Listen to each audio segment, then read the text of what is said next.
Kuksi ndodhet mbi një nga zonat më të pasura minerare në Shqipëri, me rezerva të mëdha bakri dhe nikeli, të cilat sipas një studimi të Fondacionit Evropian të Trajnimeve përfshihen në listën e lëndëve të para kritike të Bashkimit Evropian. Por ndërsa kompanitë nxjerrin miliona euro në minerale, banorët e zonave shohin pak ose as pak përfitime. Investimet lokale mungojnë, rrugët minerale mbeten të amortizuara dhe infrastruktura e rajonit nuk reflekton pasurinë që del nga nën toka. Vetëm nga fshati Mamës, sipas gazetarit të Birn, Bashkim Shala, janë eksportuar rreth 1.7 milion ton nikel silikat. Këtu kam material në drejtorisht përgjithshme të doganave, se kam të dhënë letra, që nga fshati Mamës janë eksportuar 1.7 milion ton.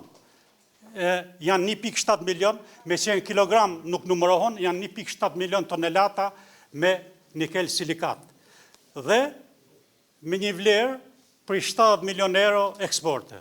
Pasuria minerale po largohet me kamion, ndërsa komunitetet lokale mbeten me premtime bosh, në pritje që ndonjëherë edhe nën toka e tyre të kthehet në mirëqenie mbi tokë. Miliona euro ka marrë shteti për hekur nikelit, për krobit Surrëj, për hekur nikelit Surrëj, për hekur nikelit Mamës, me miliona euro ka marrë shteti.